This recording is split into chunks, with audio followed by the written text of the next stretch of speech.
Hay lugares en el Valle del Cauca donde el dinero de la cocaína construyó imperios tan vastos y tan silenciosos que décadas después la tierra misma parece guardar el secreto de lo que ocurrió allí, donde los cañaverales se extienden kilómetro tras kilómetro, bajo un sol que no perdona nada y no revela nada, donde las carreteras de tierra roja serpentean entre fincas que en los mapas no tienen nombre, pero que en los archivos del DEA tienen coordenadas precisas, números de caso, fotografías aéreas tomadas desde aviones que volaban demasiado alto para ser vistos, pero no demasiado alto para ver. Y si uno se acerca lo suficiente a Buga la Grande, siguiendo esa trocha de barro que nadie señaliza y nadie repara, encontrará lo que queda de una de esas fincas, una verja de hierro negro que alguna vez fue el símbolo de un poder absoluto y que hoy se oxida en silencio, mientras las enredaderas la devoran centímetro a centímetro. Una piscina rectangular de 20 metros, donde el agua fue reemplazada por hojas secas y musgo verde azulejos color turquesa,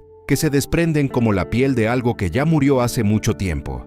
Un sistema de antenas sobre el techo principal, apenas varillas de metal dobladas por el viento, que alguna vez conectaron esta finca con docenas de puntos en Colombia, Panamá y Venezuela. Y según testimonios de habitantes de la zona que hablaron bajo condición de anonimato, un par de zapatos de cuero negro que nadie ha tocado, nadie ha movido, nadie se ha atrevido a tirar, como si todavía esperaran a su dueño.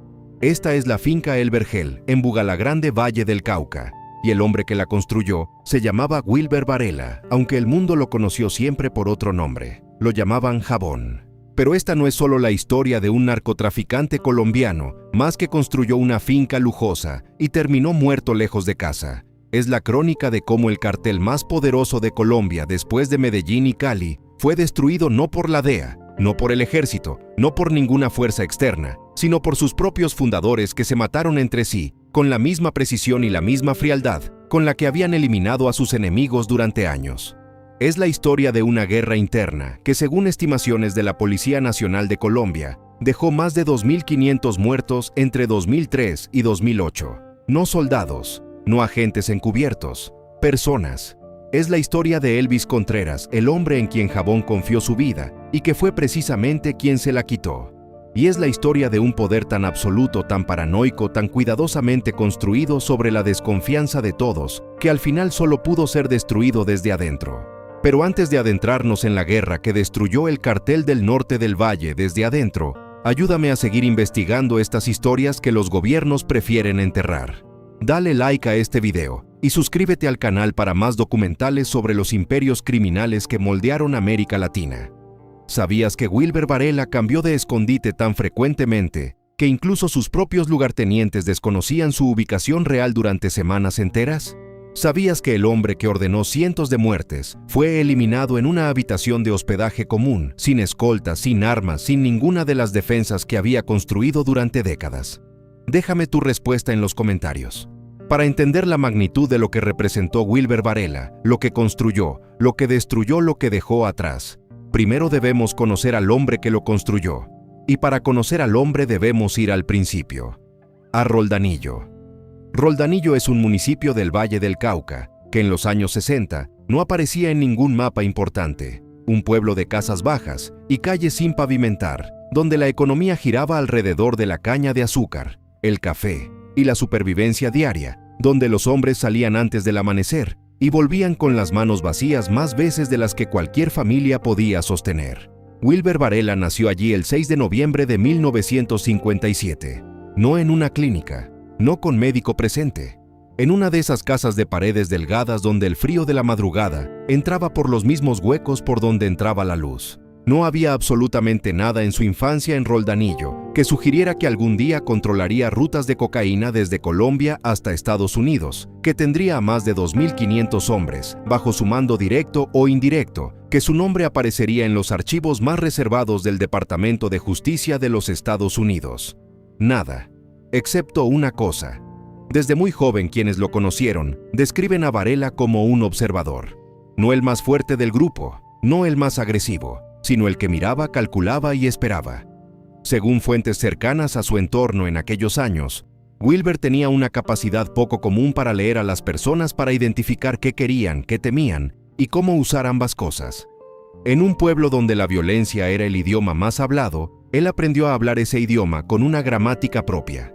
A finales de los años 70, el Valle del Cauca vivía una transformación silenciosa. La cocaína había comenzado a fluir desde los laboratorios de las montañas colombianas hacia los mercados de Estados Unidos, y con ese flujo llegó algo que Roldanillo nunca había visto: dinero real. No el dinero de la caña, no el dinero del café. Dinero en efectivo en cantidades que no tenían nombre en el vocabulario de un trabajador agrícola. Varela tenía poco más de 20 años cuando entró en contacto con las primeras redes de distribución regional. No como jefe, como enlace. Como el hombre que conocía a alguien que conocía a alguien. Pero incluso en ese rol menor, su característica más peligrosa comenzó a manifestarse: una memoria casi fotográfica para los nombres, las deudas y los favores. Recordaba quién había fallado, quién había cumplido, quién mentía bajo presión y quién se mantenía firme. En un mundo donde la información era poder, Jabón acumulaba información con la paciencia de alguien que sabía exactamente para qué la iba a usar. El apodo llegó en esos años: Jabón. Tramposo, escurridizo, imposible de atrapar.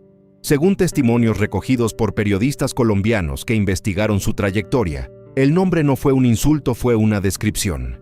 Cada vez que alguna autoridad local intentaba cerrar el cerco, Varela ya no estaba. Cada vez que un rival intentaba anticipar su movimiento, él ya había cambiado de dirección. El nombre se quedó porque era exacto. Durante los años 80, mientras Pablo Escobar construía su mito en Medellín y el Cartel de Cali consolidaba su dominio en el sur del Valle Wilber, Varela trabajaba en las sombras de ambos, primero como operador regional, luego como proveedor de logística, luego como figura con poder propio en una zona que los grandes carteles todavía no controlaban del todo: el norte del Valle del Cauca. Esa franja de tierra entre Cali y el eje cafetero, cruzada por ríos, carreteras secundarias y comunidades que preferían no hacer preguntas. 3 momentos definieron su ascenso.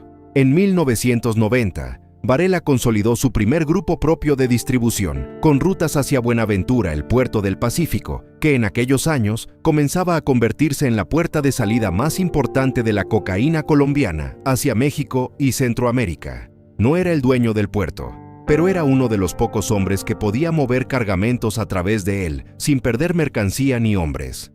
En 1993, cuando Pablo Escobar murió en un tejado de Medellín con una bala en la cabeza, el equilibrio de poder en Colombia se fracturó. El Cartel de Cali intentó llenar el vacío.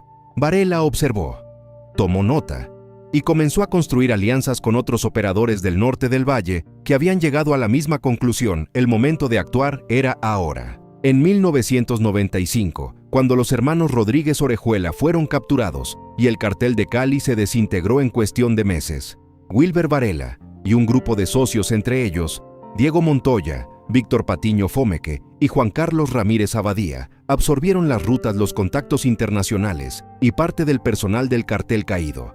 Lo que nació de esa absorción no tenía nombre oficial, no tenía un jefe único, no tenía jerarquía clara. Lo llamaron el Cartel del Norte del Valle, y durante los siguientes 10 años sería la organización de narcotráfico más poderosa de Colombia. Pero había un problema estructural en su origen que nadie quiso ver en ese momento. Un problema que años después costaría más de 2000 vidas. Habían construido un imperio sobre una alianza entre iguales. Y los iguales, cuando el dinero es suficientemente grande, no permanecen iguales por mucho tiempo. El Cartel del Norte del Valle no nació como una organización, nació como un acuerdo. Un acuerdo entre hombres que habían sobrevivido a Medellín, a Cali, a las guerras de los 80 y a la persecución de los 90 hombres que habían aprendido cada uno por su cuenta que la diferencia entre vivir y morir en ese mundo no dependía de cuántas armas tenías, ni de cuánto dinero acumulabas, sino de cuánto tiempo podías mantenerte invisible. Y en 1995, con el Cartel de Cali desintegrado y el Estado colombiano celebrando victorias que en realidad eran solo el inicio de una nueva era, esos hombres se sentaron, no en ninguna oficina, no en ninguna sala de reuniones, sino en fincas del norte del valle rodeados de selva y caña, y decidieron que el negocio continuaría. Solo que esta vez no habría un Pablo Escobar, no habría un Gilberto Rodríguez Orejuela, no habría una figura central que concentrara todo el poder y con ello todo el riesgo. Habría varios. Esa decisión fue simultáneamente el mayor acierto estratégico del Cartel del Norte del Valle y la semilla de su destrucción final. A diferencia de sus predecesores, el Cartel del Norte del Valle operaba como lo que los analistas de seguridad describirían años después como una federación criminal descentralizada. Cada socio principal controlaba su propio territorio, sus propias rutas, sus propios hombres. Wilber Varela dominaba la zona de Buga la Grande hacia el norte. Diego Montoya controlaba el corredor entre Cartago y el eje cafetero. Víctor Patiño Fómeque manejaba los laboratorios y la logística química. Juan Carlos Ramírez Abadía administraba las conexiones internacionales, especialmente con México. No existía una sede central. No existía una cuenta bancaria compartida. No existía un número de teléfono que interceptado pudiera desmantelar toda la estructura. Existían acuerdos, porcentajes, territorios respetados. Y mientras esos acuerdos se cumplían, la federación funcionaba con una eficiencia que la DEA tardaría años en comprender completamente. Se estima que entre 1995 y 2002, el periodo de mayor cohesión interna, el Cartel del Norte del Valle exportó hacia Estados Unidos y Europa entre 500 y 800 toneladas de cocaína por año. Para poner esa cifra en perspectiva, una tonelada de cocaína pura vendida al por mayor en Miami, en aquel periodo, generaba entre 15 y 20 millones de dólares. 500 toneladas anuales representaban ingresos brutos de entre 7.500 y 10.000 millones de dólares, más que el Producto Interno Bruto de varios países centroamericanos combinados. No había banco central en Colombia que manejara esa cantidad de dinero. El primer gran activo del Cartel del Norte del Valle no fue el dinero, fue la geografía. El norte del Valle del Cauca es un laberinto natural, ríos que no aparecen en mapas oficiales, carreteras secundarias que conectan municipios olvidados con puertos fluviales que los carteles anteriores nunca habían explotado sistemáticamente, y sobre todo, Buenaventura. El puerto de Buenaventura sobre el Océano Pacífico era en los años 90 el equivalente marítimo de lo que Norman Kay había sido para Carlos Leder en los 80, un punto de salida con capacidad industrial, con corrupción institucionalizada y con una posición geográfica que acortaba las rutas hacia México en días de navegación. Varela y sus socios no inventaron el uso de Buenaventura para el narcotráfico, pero lo industrializaron. Según investigaciones judiciales posteriores y testimonios de colaboradores que hablaron bajo condición de anonimato, el cartel desarrolló un sistema de contenedores modificados que ocultaban cargamentos de cocaína dentro de exportaciones legales de frutas tropicales, madera procesada y productos manufacturados. Los contenedores salían de Buenaventura con documentación perfectamente falsificada, pasaban inspecciones de aduana compradas con anterioridad y llegaban a puertos en México, Centroamérica y ocasionalmente directamente a España o Portugal. El costo operativo de corrupción portuaria en Buenaventura, según fuentes cercanas al caso, superaba los $2 millones mensuales en sobornos distribuidos entre inspectores oficiales de aduana, capitanes de puerto y funcionarios de inteligencia regional. 2 millones al mes, 24 millones al año. Una cifra que para el cartel representaba menos del 0,3% de sus ingresos estimados y que garantizaba el paso de cargamentos que valían miles de veces más. La segunda ruta principal era terrestre hacia el norte, a través del eje cafetero pasando por Antioquia, cruzando hacia Urabá y desde allí hacia Panamá. Esta ruta era más lenta, más cara y más expuesta, pero servía como alternativa cuando las autoridades aumentaban la presión sobre Buenaventura y funcionaba de manera complementaria para fragmentar los cargamentos y reducir el riesgo de pérdidas totales. La tercera ruta era aérea, menos sistematizada que en la era de Leder, pero igualmente efectiva. Pistas clandestinas en el valle en Córdoba y en los llanos orientales recibían aviones privados que transportaban cargamentos medianos entre 300 y 600 kilogramos por vuelo hacia Honduras, Guatemala y México, donde los carteles mexicanos, especialmente Sinaloa y el Cártel del Golfo, recibían la mercancía y se encargaban de la distribución final en Estados Unidos. Finca El Vergel no era simplemente la residencia de Wilber Varela. Era el equivalente funcional de lo que para un estado sería la capital, el lugar donde se tomaban decisiones, se resolvían disputas, se sellaban acuerdos y cuando era necesario se ejecutaban condenas. Según testimonios recogidos por investigadores colombianos, la propiedad en Buga la Grande ocupaba varios cientos de hectáreas de tierra fértil en el flanco occidental de la Cordillera Central, con acceso controlado desde la carretera principal, a través de un camino privado de más de 3 kilómetros. La casa principal tenía más de 20 habitaciones, garaje para 12 vehículos, generador eléctrico, propio sistema de comunicaciones cifradas y una zona de seguridad perimetral, con cámaras y guardias armados las 24 horas. Para los hombres que vivían y trabajaban en El Vergel, la finca era simultáneamente hogar, cuartel y juzgado. Las reuniones entre socios del cartel se celebraban allí. Los pagos a colaboradores llegaban allí. Y las personas que traicionaban al cartel, según fuentes cercanas al caso, a veces desaparecían allí también. Varela construyó alrededor de El Vergel una red de propiedades satelitales, fincas menores en municipios cercanos, casas de seguridad en Cali, apartamentos en Bogotá, registrados a nombre de testaferros que le permitían moverse entre ubicaciones sin patrón predecible. Según reportes de El Espectador e investigaciones judiciales posteriores, era práctica habitual entre los líderes del cartel cambiar frecuentemente de residencia, nunca estableciendo rutinas fijas que pudieran ser rastreadas. Ningún imperio de esa escala sobrevive sin fuerza. Y el cartel del norte del Valle tenía fuerza en abundancia. Se estima que en su momento de mayor expansión, entre 1998 y 2002, las estructuras armadas combinadas del cartel contaban con más de 3.000 hombres activos entre sicarios, escoltas, exploradores y personal de seguridad permanente. No era un ejército convencional. Era una red de células independientes, cada una respondiendo a un jefe regional que podía ser activada o desactivada según la necesidad operativa. El reclutamiento seguía una lógica económica brutal, pero comprensible. En municipios del norte del Valle, donde el desempleo superaba el 40%, y el salario mínimo no alcanzaba los $200 mensuales, el cartel ofrecía entre $800 y $1,500 mensuales a jóvenes sin perspectivas. La matemática era aplastante. No había empresa legal en esa región que pudiera competir con esos números. No hubo rechazo masivo. Hubo fila. La parte más sofisticada del aparato de seguridad no era el músculo, era la inteligencia. El cartel había penetrado estructuras de la Policía Nacional, el DAS, y unidades militares regionales con una profundidad que las investigaciones posteriores revelarían como sistemática y no accidental. Según acusaciones formales del Departamento de Justicia de Estados Unidos, oficiales con acceso a información de inteligencia recibían pagos regulares a cambio de alertar al cartel sobre operativos planeados, identidades de informantes y movimientos de unidades especiales. Cuando la DEA planificaba una operación contra estructuras del norte del Valle, en ocasiones, el cartel lo sabía antes de que los agentes recibieran sus órdenes de despliegue. El 10 de abril de 1999 en el municipio de Tuluá, Valle del Cauca, fueron encontrados los cuerpos de 7 hombres en una finca abandonada. Todos habían sido ejecutados con un tiro en la nuca. Todos tenían menos de 30 años.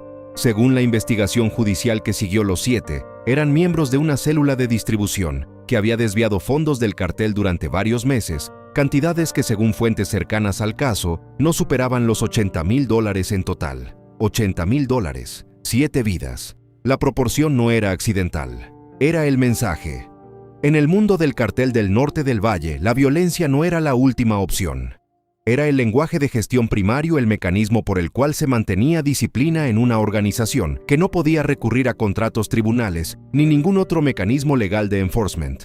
Cuando alguien fallaba, cuando alguien robaba, cuando alguien hablaba, la respuesta era siempre la misma y siempre era rápida para que el mensaje llegara antes de que alguien más tuviera tiempo de considerar la misma traición. Varela, según testimonios de colaboradores procesados posteriormente, era particularmente metódico en este aspecto. No tomaba decisiones de violencia en caliente. Las tomaba después de verificar, después de confirmar, después de asegurarse de que el mensaje que se enviaría fuera exactamente el que necesitaba ser enviado. Esa frialdad era lo que lo diferenciaba de muchos de sus contemporáneos y lo que lo hacía más peligroso.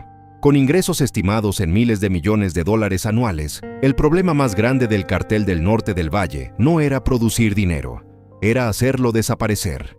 El lavado de activos del cartel operaba en múltiples capas simultáneas.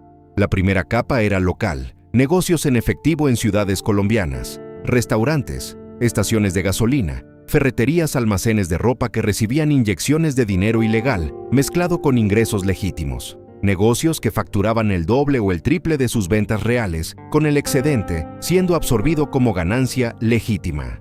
La segunda capa era regional fincas y propiedades rurales adquiridas a través de testaferros en Valle Risaralda, Quindío y Antioquia. Según investigaciones de la Fiscalía colombiana, el cartel llegó a controlar propiedades rurales equivalentes a más de 40,000 hectáreas combinadas en su periodo de mayor expansión, tierra suficiente para alimentar a una ciudad mediana comprada con dinero de la cocaína y registrada a nombre de campesinos familiares lejanos y prestanombres profesionales.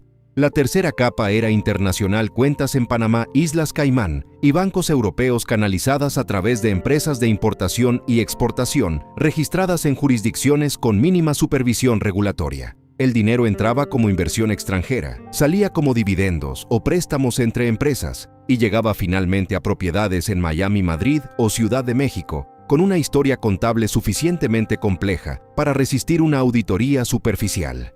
Entre 1999 y 2002, el Cartel del Norte del Valle alcanzó lo que los analistas de seguridad describirían como su periodo de dominancia absoluta. Las rutas funcionaban, los socios respetaban los territorios, la corrupción institucional garantizaba un margen de seguridad operativa que ningún cartel colombiano anterior había logrado sostener por tanto tiempo. Pero en 2002 algo cambió. Los acuerdos entre socios comenzaron a crujir. Las disputas sobre porcentajes de rutas compartidas, especialmente el corredor hacia Buenaventura, generaron tensiones que las reuniones en fincas ya no podían resolver. Diego Montoya, según fuentes judiciales, comenzó a expandir su área de influencia hacia territorios que Varela consideraba propios.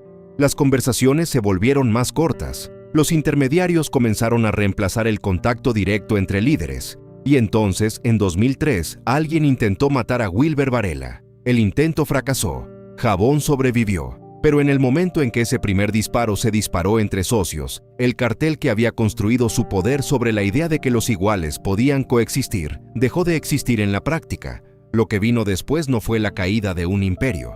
Fue algo mucho peor. Hay guerras que se pierden en el campo de batalla.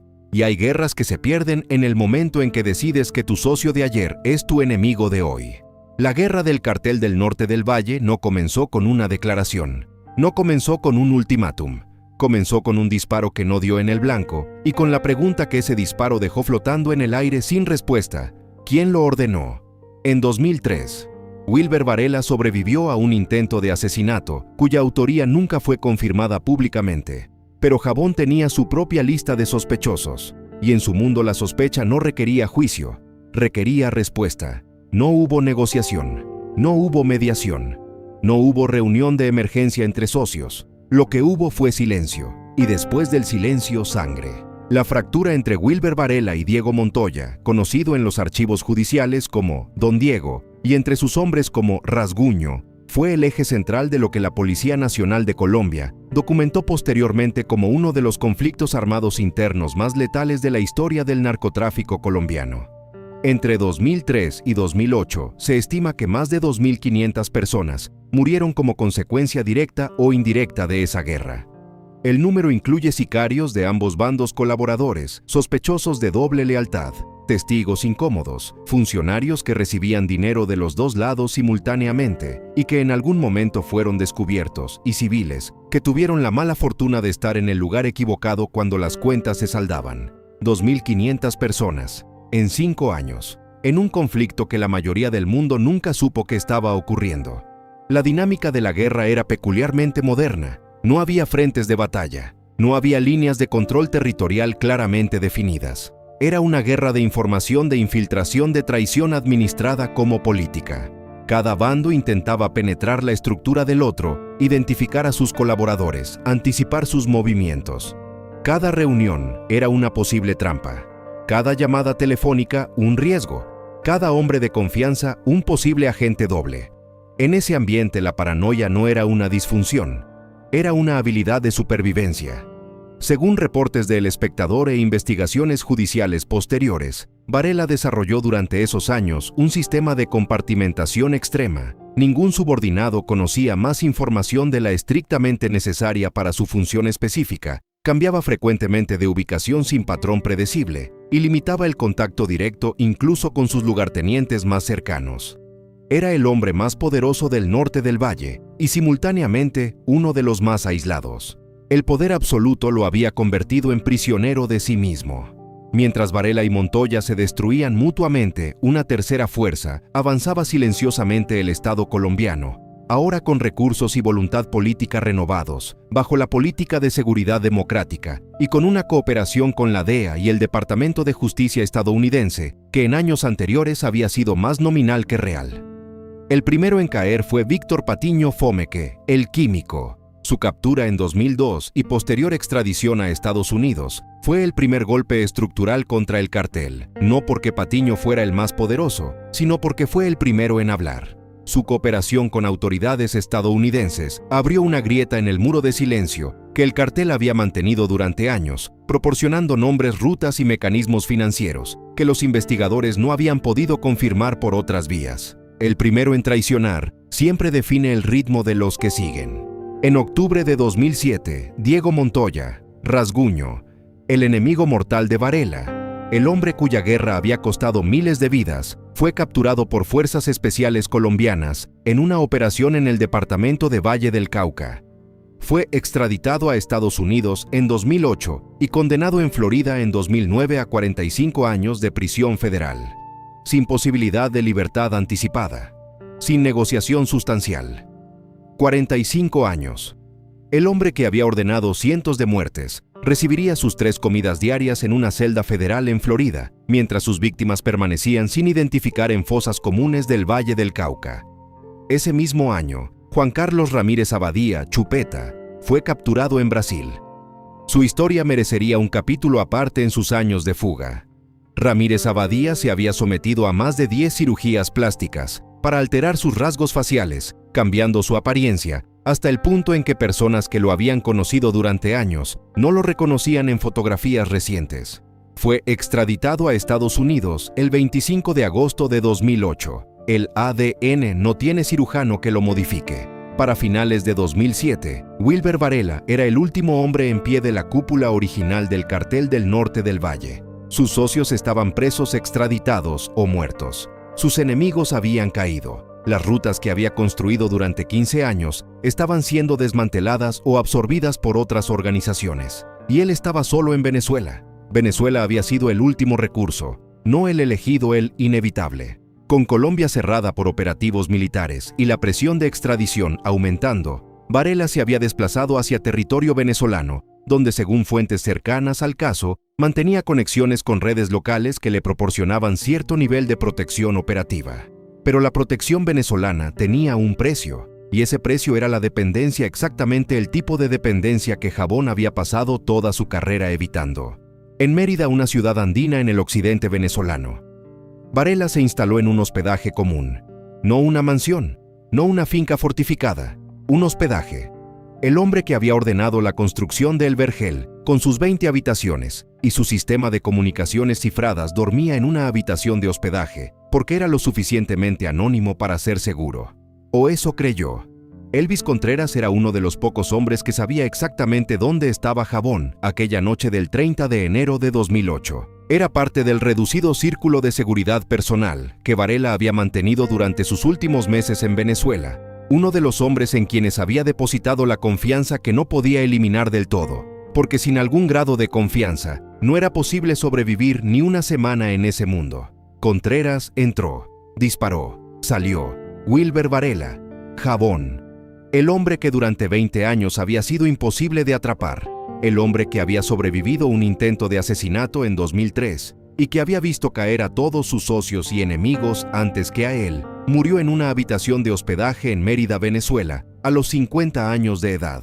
No hubo tiroteo, no hubo persecución, no hubo ninguna de las escenas que el cine asocia con la caída de los grandes capos. Solo una habitación, un hombre y la bala de alguien en quien había confiado. Finca El Vergel fue confiscada por las autoridades colombianas en el marco de los procesos de extinción de dominio que siguieron al desmantelamiento del cartel. La propiedad que en su momento representaba el centro visible del poder de Varela en el Valle del Cauca pasó a manos del Estado. Una parte de las tierras confiscadas al cartel en la región fue posteriormente destinada a programas de redistribución agraria para familias campesinas desplazadas. Una ironía que la historia registra sin comentario. La tierra comprada con dinero de la cocaína cultivada con el sudor de quienes no tenían otra opción de vuelta finalmente a personas que nunca habían tenido nada. Lo que quedó en la finca fue exactamente lo que uno esperaría encontrar cuando el poder abandona un lugar de golpe. Muebles cubiertos de polvo, infraestructura sin mantenimiento, un sistema de comunicaciones que nadie desmanteló, porque nadie sabía exactamente cómo funcionaba. Y según testimonios de habitantes de la zona recogidos por periodistas locales, ese par de zapatos de cuero negro en el umbral trasero que nadie tocó durante años. Las rutas del cartel no desaparecieron con sus líderes, se fragmentaron. Según análisis posteriores de organismos de seguridad colombianos e internacionales, las estructuras que habían servido al norte del valle fueron absorbidas progresivamente por grupos sucesores, las llamadas BACRIM, bandas criminales emergentes, y en algunos corredores por organizaciones transnacionales que vieron en el colapso del cartel una oportunidad de expansión regional. El vacío de poder que dejó el norte del valle tardó años en estabilizarse, y durante ese proceso de estabilización, las comunidades del Valle del Cauca pagaron el precio en forma de extorsión, desplazamiento y violencia cotidiana.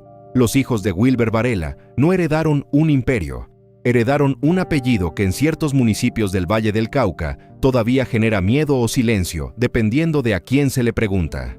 La familia directa de Varela, según reportes periodísticos colombianos, vivió los años posteriores a su muerte, bajo un anonimato forzado, no el anonimato buscado del poder, sino el anonimato necesario de la supervivencia. Las víctimas directas de la guerra del norte del valle, los más de 2.500 muertos del conflicto entre Varela y Montoya, más los asesinados en los años de construcción del cartel, en su gran mayoría, no tienen caso judicial resuelto.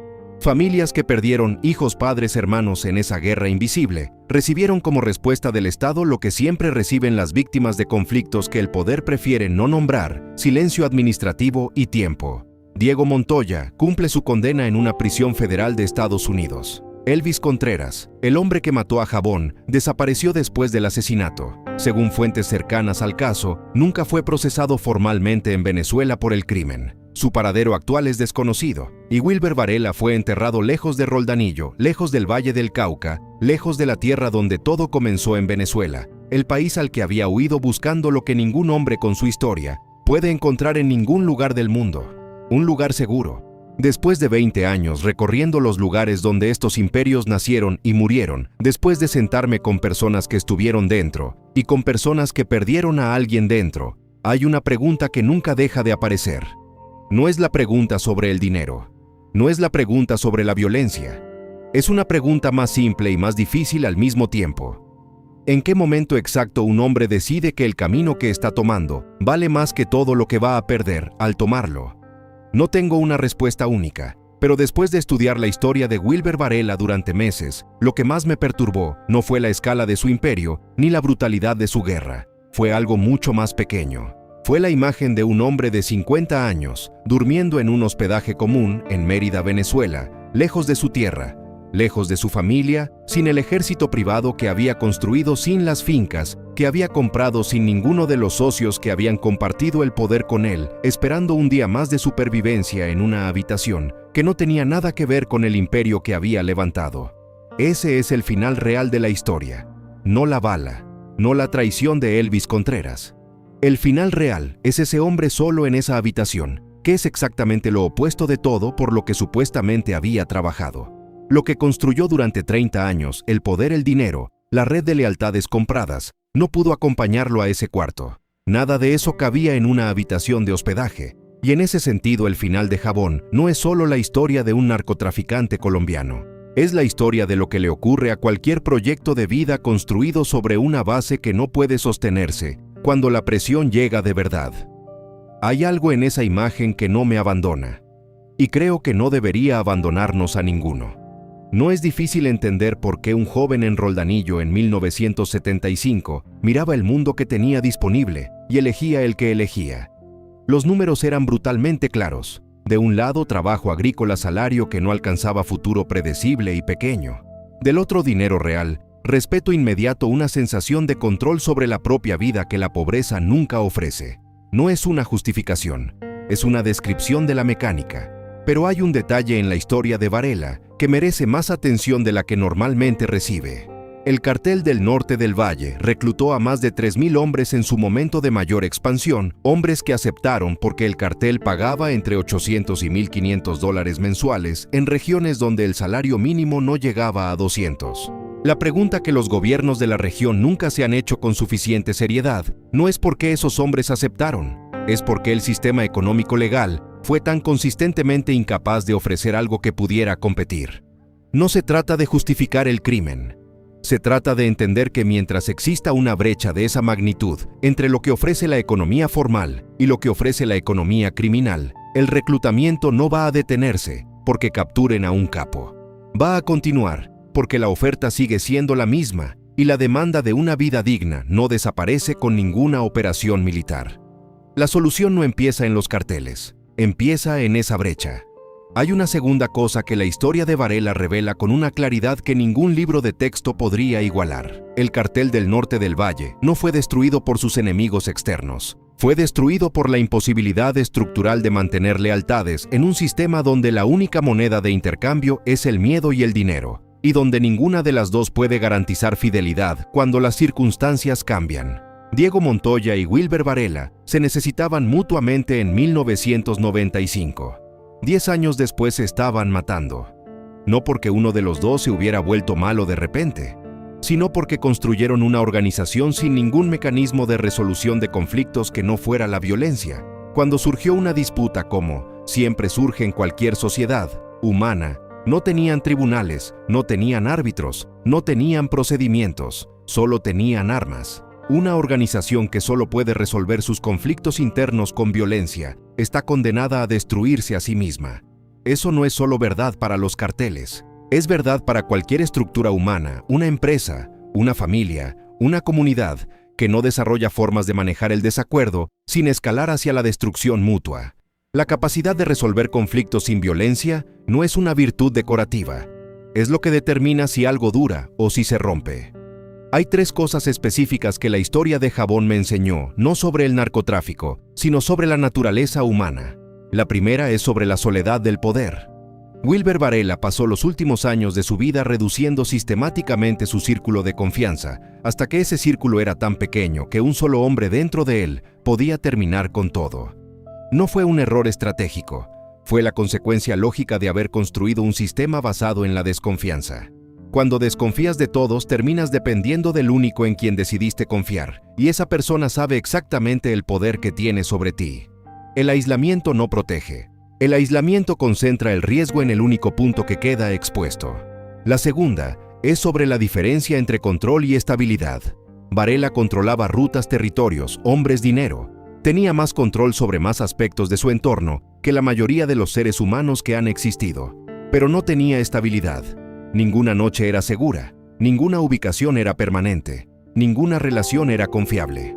El control total y la estabilidad real son en muchos contextos inversamente proporcionales. Cuanto más intentas controlar cada variable de tu entorno, menos puedes confiar en que algo funcione por sí solo cuando tú no estás mirando. La tercera es sobre los hijos. En casi todas las historias que he investigado a lo largo de estos años, el patrón se repite con una regularidad que ya no me sorprende, pero que todavía me duele. Los hombres que construyen estos imperios lo hacen en parte convenciéndose de que lo hacen por sus familias, por darles lo que ellos no tuvieron, por garantizarles un futuro que la pobreza no podía ofrecer. Pero lo que les dan no es seguridad.